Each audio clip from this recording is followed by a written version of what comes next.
Hey gang, this is Andy over at Falco Canine Academy. I got dressed up for the show. And today I want to talk about Pet Expo, Orange County Family Pet Expo that's coming up here next weekend. Excuse me.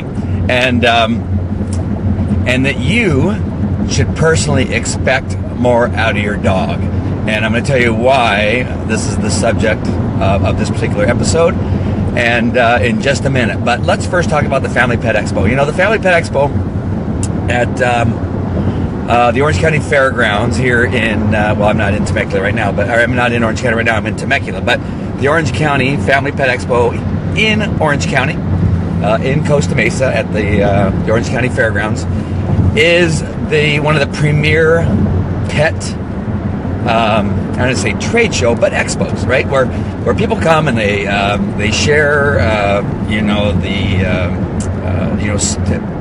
the rescues and the shelters for not only dogs, but for cats, for lizards, for rats, and birds and all that kind of stuff. And it's huge. It's one of the greatest pet expos that is put on anywhere. It is fantastic. Thousands and thousands of people. Falco Canine Academy has been doing shows there, 3 shows a day typically, Friday, Saturday, and Sunday. So 3 shows on Friday, 3 shows on Saturday, 3 shows on Sunday, where we demonstrate not only pet dog stuff, but detection dogs and quite often police dog stuff, or bite dog, or protection. And we would encourage you to come down and be a part of that show. If you've done any training with us, it doesn't matter what it is, if you've done any training with us at Family Pet Expo, we would love to have you. We will get you in for free. And we will, you can bring your dog in and all that kind of stuff. And so we want to make sure that that you get the opportunity, as many people have over the years, to come to the Pet Expo and be a part of our show. And then, of course, get in free. And you can do 1 show, you can do 2 shows, you can do 3 shows, and really show off what it is that you have done with your dog, the accomplishments that you've made with your dog in regard to obedience, and especially those of you that have had aggression issues, that you could actually bring your dog to a place where there are thousands of people and quite possibly thousands of other dogs. One thing right now, I see there's a few people on watching right now. If you can type into the comment section that you can hear me okay. I'm using a new mic on my phone, and I just want to make sure it's picking up the sound properly. Sometimes when you use an external mic, there are some issues. But first of all, I just want to let you know that this opportunity is available to you, whether you have a pet dog or a detection dog that's been trained by us, or, of course, any kind of protection work that you've done that will be featuring you in the show.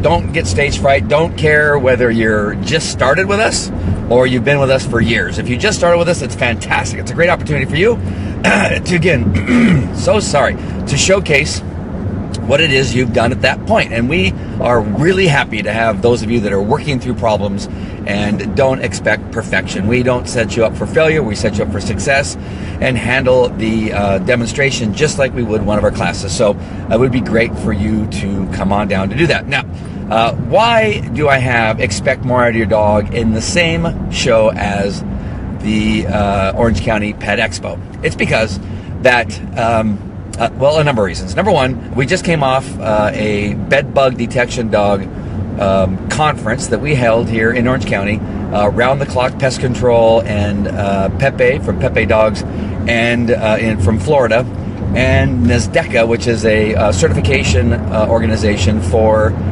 detection dogs.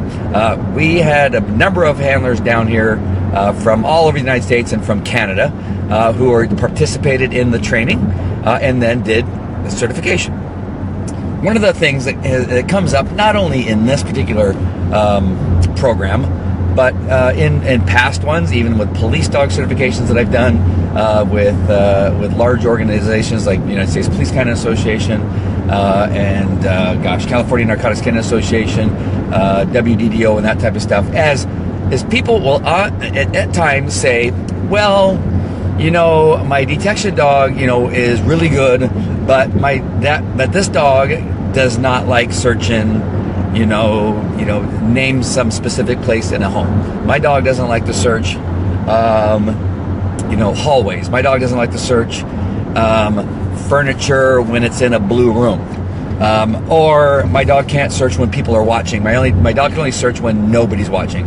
And I find it interesting that people put such limitations on themselves and their dogs.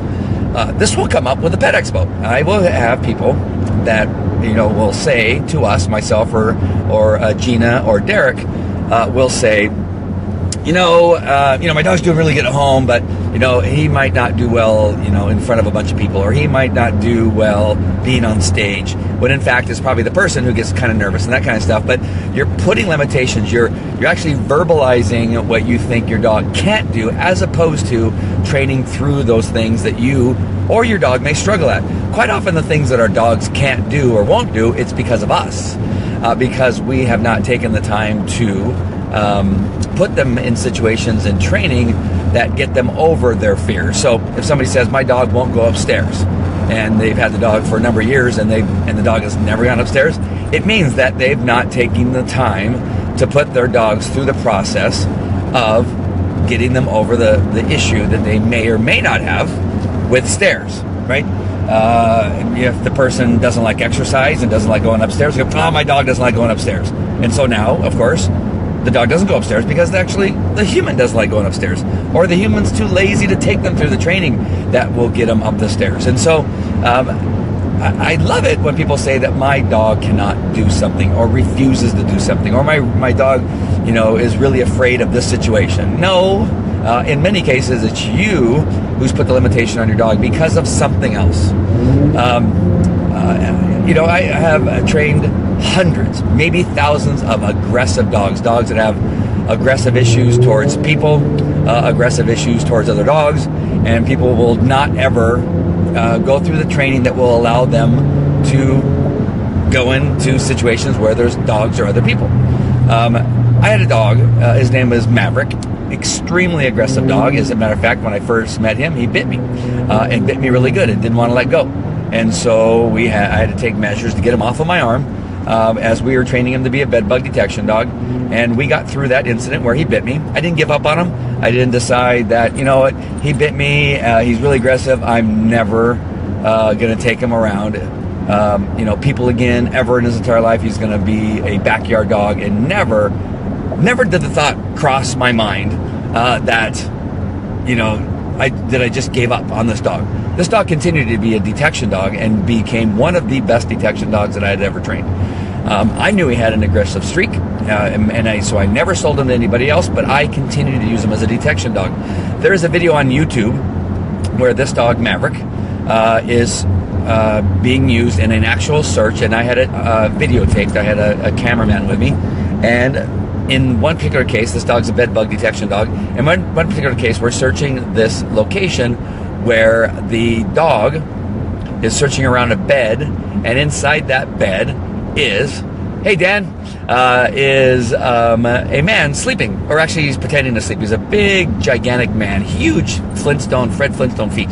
And I have Maverick searching the very bed that man is sleeping in, and actually gets within about 2 or 3 inches of the gentleman's feet and body.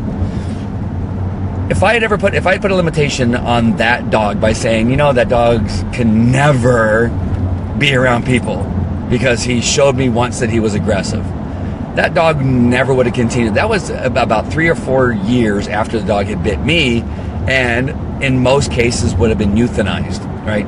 Am I saying that if you have an extremely dangerous dog, that maybe that dog should not be euthanized? No, not really. But I'm telling you that there are some aggression issues. There are some issues that can simply need to be trained through, that need to be worked through. And the human being that has selected that dog or is living with a dog owes it to the dog to do their best to get that dog in a better situation so that it does not have to live a life in a shelter or a kennel for the rest of its life, that it can actually have a positive life, that it can actually do something that gives a purpose to that dog's life.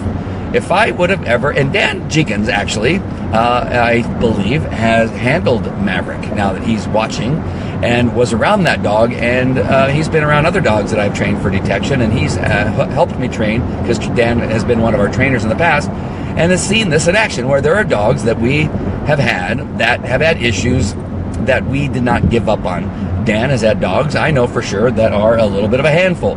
And if Dan would have said, you know what, this dog has issues, and that's just it. Right? My dog won't search through hallways, and just gave up.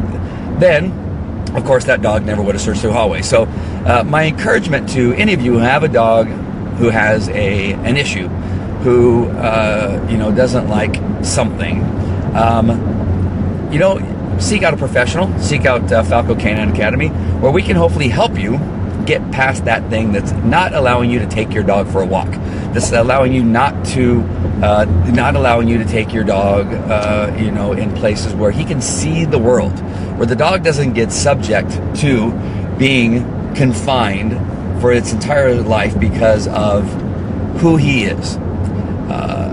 Again, are there dogs? I just want to make sure this is clear too. I want to make sure that I'm not telling somebody to take a dangerous dog out and hurt somebody. That if your dog is dangerous, then we may be talking about something else. But if the dog has shown aggression, if the dog has shown a propensity to not do well in certain situations, seek out professional assistance and training to help you get that dog over that situation, because you may be missing out on a fantastic life with a dog that just simply needed some direction. What if we did that to people, right? There are so many videos on YouTube, and you'll see on Facebook, where people have gotten past their limitations, who have gotten past their handicaps to do some very, very outstanding and special things. People with no arms that play the piano with their feet. People that can't see that do some extraordinary things, maybe play baseball, and do things that if they were given the ultimatum that they were limited by their handicap, would never be able to experience something else. So I'm encouraging you that if you have a dog that has been stuck in the backyard, or stuck in the house, or stuck with you when the door knocks, when you get a knock at that door, that you're panic. This is what the dog, rah! And now you're trying to pick up the dog's biting you, you're holding the dog back, and you're squeezing your face through the crack and saying, 1 second, my dog's going to kill you or eat you, or I'm afraid of my dog. If you're going through that and not getting any help for that you have chosen to live with that situation, as opposed to chosen to make a difference in your dog's life, to make a difference in your life, to not panic when somebody rings the doorbell. Do not panic when your Amazon package is being delivered by UPS or the United States Postal Service. That becomes a moment of panic. You do not want to live that way. We want you to understand that you don't have to put those limitations on yourself or your dog. All right, Dan, you've been silent. You must be driving. I can see that you joined, but I'm seeing nothing. And again, I'm seeing people watching. If you're watching this and you're on the super secret bed bug detection dog website, again, I want you to understand that there's something that you can do about a dog that won't do with a certain situation. Now, let me just make sure and cover one other subject that needs to be covered, is that also we have to keep in mind that if you're decided that you're going to do a job with a dog, that you're going to do detection work with bed bugs or narcotics or explosives, that of course the first thing you need to do is make sure your dog was selected properly, that the dog that you are working actually should be doing the job, because there are in some cases some limitations with some dogs that do not have the desire to hunt for something that they cannot see, with the promise of being rewarded with something that they love, whether it's food or toys. There's some dogs that do not have that motivation, and that could be the issue. So understanding first that I'm going to trust that you've had a professional make sure that your dog can do the job, because we do see that too, where somebody has a dog, they bring it to bed bug dog training or certification, or narcotics dogs or bomb dogs to training, and almost right away we can see that is a dog that we best suited as a lap dog to so that you can read stories to children at a children's hospital. That's what that dog's meant to do. It's not meant to search 30 dirty, nasty apartments in a dirty, nasty apartment building. That dog cannot be motivated to get past the distractions you find in a nasty building. And so we have to make sure that is understood too. That if the dog has been selected properly, Somebody just called me. Sorry. You may not get past the issue of the dog is really just not meant for the job. So, if he has been, then only you put the limitations on that. You may not want to search in front of people because you're hiding something, because perhaps you've not taken the time to actually train your dog to be effective, or you just don't like people. I've always encouraged all my detection dog handlers to make sure that they can search in a room with a large number of people, not just one person, but a large number of people who are actually being irritating. So in training, we make it as complicated as possible. Have people in there saying, hey, what is your dog's name? What does he do? And actually tugging on your shirt as you're trying to do a search. And then yet the dog still searches effectively. We've even had people bouncing tennis balls because most of our dogs are toy reward dogs, that many people will be bouncing a tennis ball while you're searching with your dog, or talking loudly, or turn on a radio really loud, and do all these things so that your dog will learn to search an environment that isn't pristine, that isn't quiet. Very important training, very effective training, something I think is necessary, because it is not always going to be perfect in your perfect world when you're asked to do a detection dog job. I come from a background of law enforcement where I would be called to the case of a search warrant where my dog is cross-trained for patrol work. In other words, he's trained to bite people, where we've been at the door when we flashbang the entry into the building. Even sometimes we've used a shotgun with a special round to blow off hinges so that the door, if it's locked or sometimes it's barricaded, that with my dog outside the door, we blow it off with shotguns. Boom, boom, boom. We go and get down, get on the ground, get on the ground. My dog's rah, rah, and trying to bite people and all that kind of stuff. That moments after that, I now have to do a search with the very same people that we did an entry with, sometimes with suspects handcuffed and sitting on the ground. And I'm searching with the radios blasting, helicopter flying over, and a large number of huge men wearing balaclavas over their face, and yelling at each other, hey, search over here, I found something over here, and all the time I'm searching with my dog. So if we can do that, you and your bedbug dog can search an apartment with a manager who's simply interested in what it is you're doing. And so I know I went on a whole rant there and went on a rampage, but it really did stem from the Pet Expo, because I know there's some of you thinking, well, my dog can't do the Pet Expo. There's too many people around. There's too many dogs. Yes, of course, we want you to be safe. We want the people to be safe at the Pet Expo. So if you're not prepared or ready for that yet, that you've not gone through enough training, because that could actually be a danger, then yes, we probably would prefer that you not come out there with your dog. As a matter of fact, if you come out there and we see that there's a problem, we'll suggest that maybe you take your dog back home, and then you can come back and we'll still get you in for free. But if you're simply just putting limitations on your dog because of whatever reason, I would encourage you to either work through it, and then we'll see you next year, or maybe it's not true. Maybe you need to experience it. Maybe you need to come out and just really see what it's like. If you can safely bring your dog out and perform in one of our shows, we would love to have you. We don't want you to put limitations on your dog that you've never done it before, that you're a little concerned, maybe your dog's not ready, maybe you just started our basic class, maybe it's week 3 of our basic class, and you think, no, you haven't done it. No, we want you, because we're only going to put you through what you can put through, and we're going to explain why you have your dog on leash and you're not doing your down stay, walking away from your dog off leash, right? We would not expect that from you. We would only do something and expect you to do whatever it is you're prepared for. So get a hold of Derek, get a hold of Gina, let them know that you would love to help us out on the show. Don't put limitations on you and your dog. If you're a detection dog handler, work through those things that you have shared with others. Well, my dog is a good detection dog, but he can't. If he's been selected properly and he's been trained well, he can. I'm sure of it, because I've seen it.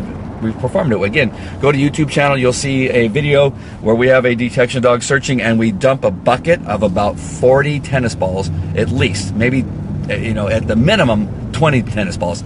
It doesn't matter if it was one tennis ball, but you'll see us dump a bucket, not only over one detection dog's head, but over a couple. There might be 3 or 4 in the video. I can't remember. But we dump a bucket of tennis balls. Again, a toy reward dog. We dump a bucket of tennis balls over the dog head while he's searching, and at that moment he finds the odor that he's been trained to find. He sits, and we reward him with his own toy. And so if we can do that, you can do that with your dog. All right. I see people popping on and popping off, and I'm not sure who's on now. I don't know if Dan's still on, but Dan, I miss you, man. Would love to see you and see and hear what's happening with you in your life. I know that you've moved around a couple times and you got stuff going on.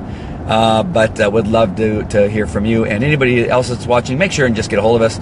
Let us know when, what day you can come and join us at the Pet Expo, whether it's Friday, Saturday, or Sunday, or all 3 days. We've had people come out and perform all 3 days because they just love it. You can sit at our booth. You can talk to the audience after you get done with your demonstrations. Just let them know what your experience is with Falco Canine Academy. We would love to have you. Get a hold of Gina, get a hold of Derek, and there you go. All right. I will see you at the next one. All right, take care. Hope to see you this weekend at the Pet Expo. Take care. Bye.